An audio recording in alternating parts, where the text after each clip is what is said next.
Hello, everyone. My name is Jennifer Costa, and I'm the Director of the English Language Centre.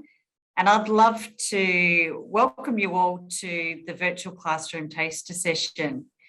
If you feel comfortable, please turn your cameras on. We'd love to see your faces. If you're not, that's absolutely fine. Really pleased to have you all here to have a first-hand look at what our virtual classroom looks like. While international borders remain closed, it's a really high priority for us here at the college to ensure that you've all got the opportunity to make your pathway goals in a set period of time and that you're not slowing down on that journey. We're able to continue providing a quality education through the use of our virtual classroom, which is a very blended approach to learning. And we're also combining that with face-to-face sessions for the students who are here in Melbourne. It's important for us that through our English language programs and everything that we do at the college, that we give you exposure to the Monash style of learning, because that is going to provide you with a real advantage once you start your Monash University course. Our online environment here at the college is based on the same approach that we use for our face-to-face classes. You'll be studying with the same teachers, working from the same curriculum, and you'll have access to the same level of support, which means that each student still has their individual needs met by their English language program. We also have a great team of student counsellors and student engagement specialists that also provide support, guidance, and a sense of fun through the clubs and activities that they run. In today's virtual classroom taster session, I'm going to be introducing you to one of our fantastic teachers. His name is Mark Rooney, and he's going to be introducing you to note-taking skills, which is a very important skill when you go into the university. You're also going to have an opportunity to hear from one of our fantastic students, Sofron, who's going to be talking to you about his experience with the classroom. And we're going to be talking to you about some of the support services that we provide. Our team has one goal in mind, and that's to provide you with a fantastic learning experience so you can go on to be successful in your undergraduate and postgraduate studies. So I'm going to hand over to Mark, who's going to take you through his interesting session. And I hope you enjoy it, and there'll be opportunities for you to ask questions at the end. Thank you. Thank you, Jenny, and hello, everybody. Yes, my name is Mark, and I'm a teacher at Monash College, and I've been teaching here for about 7 years, and also the last almost 2 years in the virtual classroom. So I'm going to give you a little taste about what we do in the virtual classroom and what it might be like to learn there. So I'm going to share my screen with everyone, and you should be able to see that there. Okay, the skill I want to talk to you today about is note-taking, and specifically listening and note-taking. And there's reasons why I think this is something that's worth introducing you to. The feedback we get from the university is that many international students have problems taking notes in lectures or workshops. And that's not surprising to me, because note-taking as you listen is a very difficult skill. In fact, it's 3 skills combined into one. When you're note-taking, you're doing, number 1, listening to what the person is saying and understanding the vocabulary, understanding the sounds, understanding the connected speech. That's skill 1. But when you're note-taking, you have to add a second skill, which is the ability to write and listen at the same time. And that's not easy to do. In your first language, you can do it pretty well, but once you move to a second language, it becomes quite a complex cognitive or mental skill. And of course, note-taking includes a third skill, which is thinking or deciding what information is important what information is not important, how you might organize your notes, how to abbreviate or shorten some things. So when you put the three of those skills together, it's not a surprise to me that students find it a very complex task because it's got many parts to it.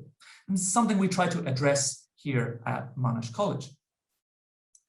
And to give you a stronger sense of what I think or what I mean, I think it'd be a good idea if we have a little practice. So we're going to listen to a lecture, just a short part, just 2.5 minutes, but we'll hear it 2 times. And I want you, if you can, grab a pen, get some paper, and I'm going to get you to write down some notes for what you hear. So if you haven't got one, I'll give you 20 seconds. Quick, grab a pen, grab some paper, and get ready to listen to a lecture. Now, it's only 2.5 minutes, and you will hear it 2 times. You can see here, I've given a bit of an outline, and you can use this as a guide if you want. The lecture, you can see, is about preparing students for changing job markets. At the start, the lecturer talks a little bit about how job markets have changed. Try and take some notes about that. Then she talks a little bit about how schools can prepare students for new job markets.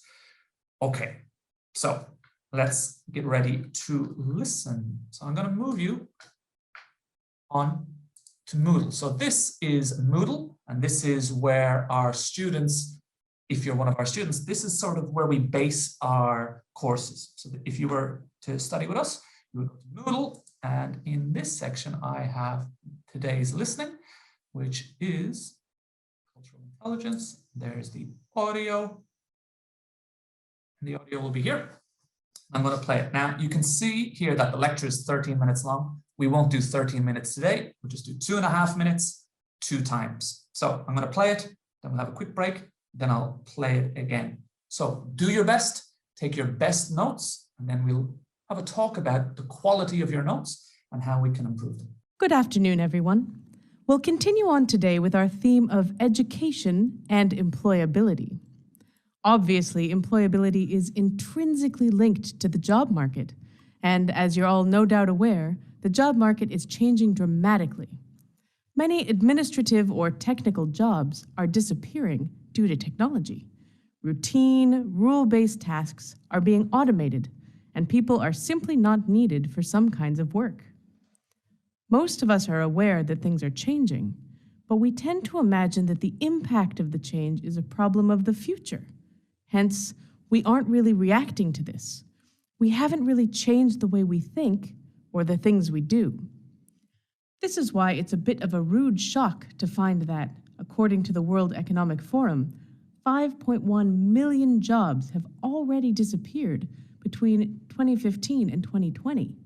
That is, over 5 million jobs have already been disrupted by technology. This lack of action in the face of real change means that many young people may be studying for a career which, effectively, no longer exists. So, what can we educators do to prepare students for this new reality? Well, one major change we must make in education is to change the types of skills we teach. In the past, students came to school to learn a discrete set of technical skills so they could go into careers like accounting or computer programming.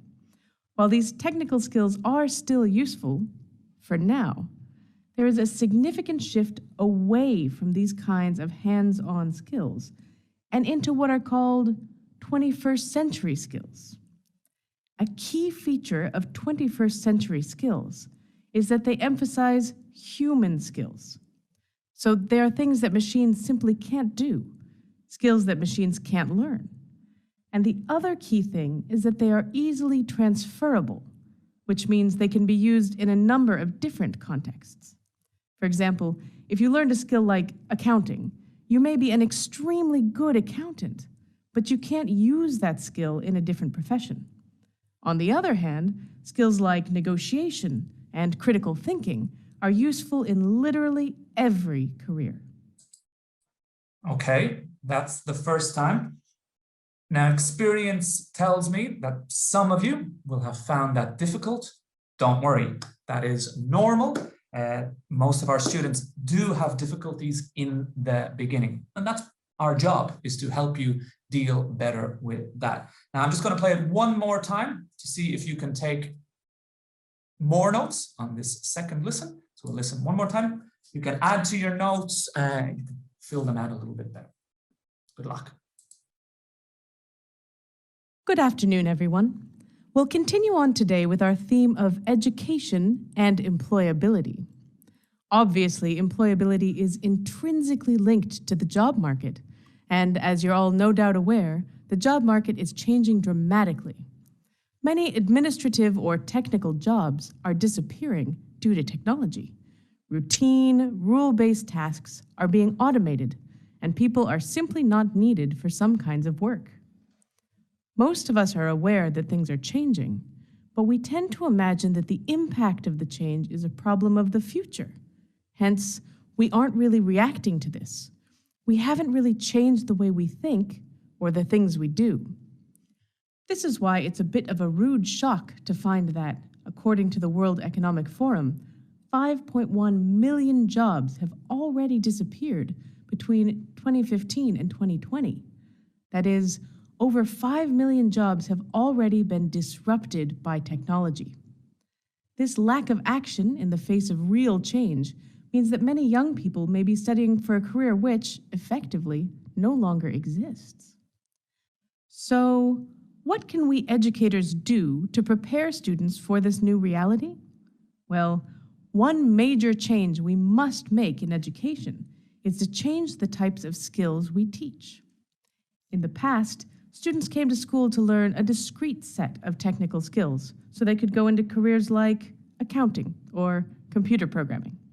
While these technical skills are still useful, for now, there is a significant shift away from these kinds of hands-on skills and into what are called 21st century skills. A key feature of 21st century skills is that they emphasize human skills. So there are things that machines simply can't do, skills that machines can't learn. And the other key thing is that they are easily transferable, which means they can be used in a number of different contexts. For example, if you learned a skill like accounting, you may be an extremely good accountant, but you can't use that skill in a different profession. On the other hand, skills like negotiation and critical thinking are useful in literally every career. Okay, that's the end of that little section of the lecture. So, what are your notes like? Do you think you were able to understand the main ideas of the lecture? That was 2.5 minutes. The full lecture is 17 minutes. How do you think you would do in a 17-minute lecture? Do you think this is a skill that you need to develop? If you do, that's what we do in our bridging courses. Now, to help you understand maybe what you need to improve, I've got 3 examples here of students' notes to this lecture. So these are real students, and these are the notes they've taken in some of my classes. And I'll have a look at the 3 of them in detail, and as I do it, have a think, are you like A, are you like B, are you like C? And feel free to pop it in the chat. A, I'm an A, I'm a B, I'm a C. So as I go through it, please put A, B, or C in the chat to say, yeah, that's what my notes look like. This is an A, and this is quite common. A lot of students, when they come to Monash, this is what their notes look like in the beginning. And this is not a great example. This is no real structure to these notes. The ideas are not connected, and I would say it's just a collection of words and phrases put on the page. Students, when they do this, it's often they're just listening and grabbing everything they can hear, putting it down on the paper and saying, oh, I'll try and understand what it means later. Yeah, that's a typical strategy students have. This is a student who is listening to words and grabbing words, but isn't focusing on the idea. So we see a lot of this in the beginning. So if you're an A, don't be scared, it's normal. But this is a B. This is kind of the opposite problem. So B students, you can see that they don't take a lot of notes here. There's only a few words here and there. Again, this is very common. The reason for notes like this is usually, remember earlier I showed the 3 skills?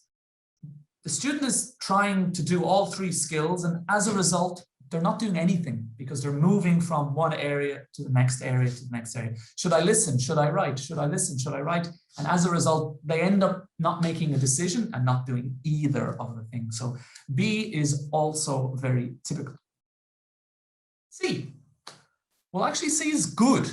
This is a good example of notes. The reason why it's good is that it is organized and structured. The ideas are connected. The ideas that belong together are written together. The ideas that are different are separated.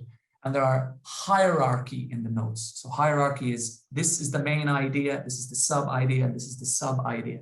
So there's hierarchy, and the student has only written down the main information. They haven't just written down everything they've heard. They've just selected, made good decisions about the notes they take.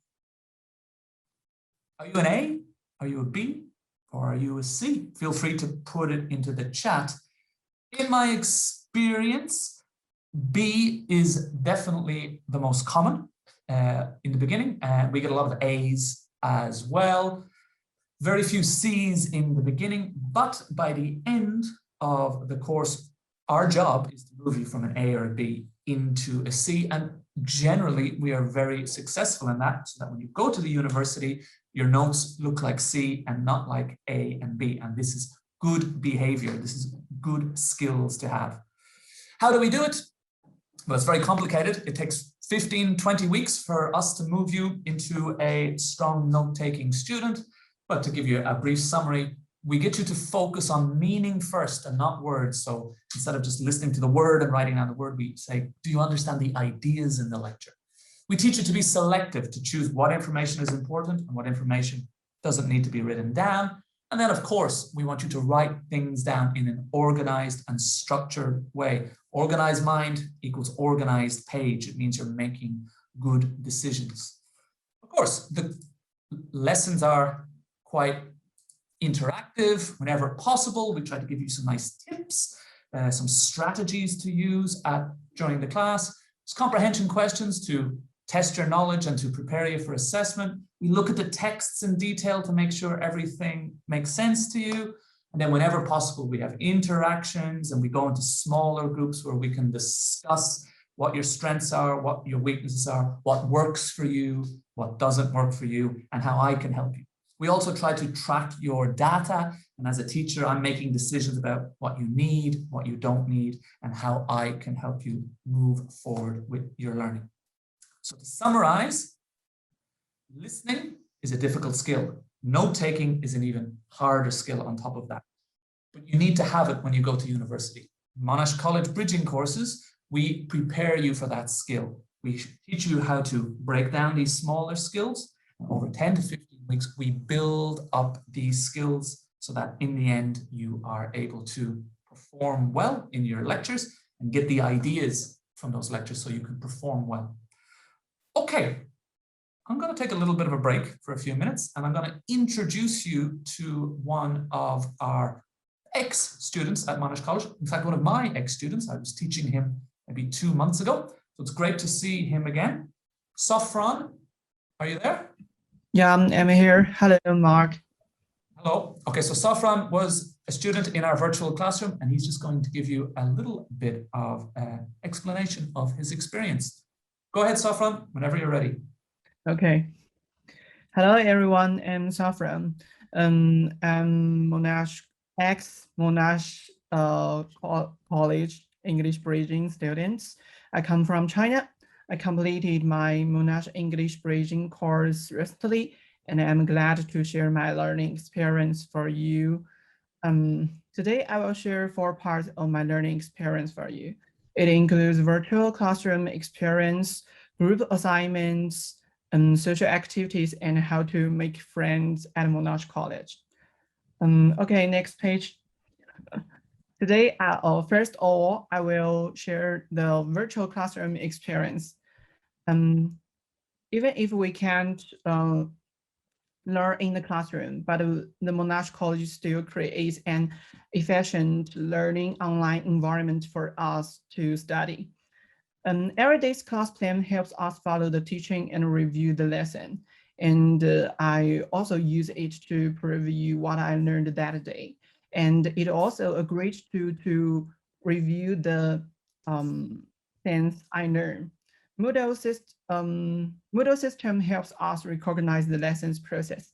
It also conclude a lot of learning materials, such as text, practice, feedback, audio, and video recordings. The lessons are delivered via Zoom. Zoom gives us opportunity to join and interact with teachers and classmates online. It's an online chat app, so you can use it to communicate with your teachers and classmates. It's very efficient to learn at the classroom by Zoom. Other platforms also helps us learn effectively, like Quizlet, Kahoot, and Google Drive. Quizlet is an app I usually use to create flashcards to help us remember the vocabulary. And the Kahoot is online question tool. The teacher usually use it to test our learning results. And the Google Drive, we use it to upload our assignment and download the documents. So another important experience is group assignment. It is different from the learning experience in China. There are a lot of group assignments you need to complete it by multiple people. So we use Zoom's break room to discuss problems and complete tasks in group in class. We also use it in our spare time to complete group assignments together. Another one too is Google Doc.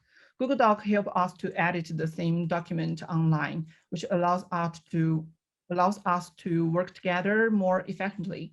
We can also use it to give feedback to team members and get feedback from teachers.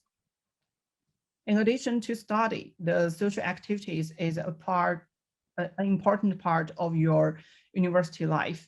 Well, not even because of the pandemic, it is not easy to carry out the social activities, but the Monash College also holds a lot of workshops and online clubs for us to connect online, like cooking clubs, culture exchange club, music club. Teacher usually hold some online games in the virtual classroom to help us get acquainted with each other. And for my own experience, last month I participated in the music club online activities, such as the Sing Along project. A lot of people sing together online, and I think it was marvelous. Another thing I want to say is how to making friends at Monash College. I often chat and hang out online with my classmates after our virtual class sessions, which allows us to get to know each other better. It's a great way of making new friends, and we even follow each other on social media like WeChat and Instagram. Besides my classmates, I have also made many great friends in online social activities. I met many friends in the music club who love music as much as me. I also made many new friends via Amigo, which is a Monash social media platform for Monash students. You can use Amigo to share your interesting experience in Monash College. And you can also learn about the interesting things that happened in the Monash through other people sharing. And it is also a good way for you to find some like-minded friends on this app, Amigo. The last thing I want to say is in the future, what I want to be. My destination degree is Master of Banking and Finance. And I think by studying at Monash College English Bridging course, it can help me to familiar with virtual classroom environment. Teachers also provided support to achieve my goals and taught me how to use online learning tools and university system. I think it's very useful because it can help you to quickly enroll the university's life. Like use the learning tools or university system. It's same as the you use it in the college is same as the university you will use. And my career plans is to be in the finance field as an excellent banker. I also hope that you can all benefit a lot from studying at Monash College. Thank you all. Thank you very much, Safran. Well done. Always great to hear from one of our ex-students and to see that they had a good time and enjoyed their time at Monash College. Okay, before we finish, I just want to say a little bit about the student support services available at Monash College. Whether it's face-to-face, onshore or offshore, we really try and support students throughout their time learning at Monash College. We offer a range of different services. For example, as Safran mentioned, we have a whole student engagement team who try and provide students with activities and opportunities to meet up and to share information and get together, make friends, maintain relationships throughout their time, which is a really important thing. We also try and support you throughout your academic journey with academic support or career advisors. These people are going to give you help with preparing for exams, understanding your courses, but also making good decisions when you move forward into the university and understanding your courses and your pathways as you progress. Of course, your health is incredibly important for us, and that's why we have counselors and student welfare teams who you can draw on whenever you need them. These are also available online and are here to support you. And of course, the teachers are here to help you on your journey. I'm one of them, and it is one of my great pleasures to help students make it to university and fulfill their dreams to study in Monash University. So I hope I have the opportunity to do that with some of you in the future. You can contact us through one of these different avenues. So you can scan this QR code if you want to get some more information about the virtual classroom. If you have any questions, we recommend that you email us on the emails provided here, especially marketing at Monash College. They will be able to give you some information about courses. And why not follow us on our social media platforms? We've got a Facebook, an Instagram, a YouTube channel. They're all there for you to get an idea of what goes on here at Monash College. Okay, that's all from me for now. I want to thank everyone for coming today. I hope this has helped you understand a little bit more about what happens in the virtual classroom. And I really hope I have the opportunity to see you there in the future. Thank you very much. Take care.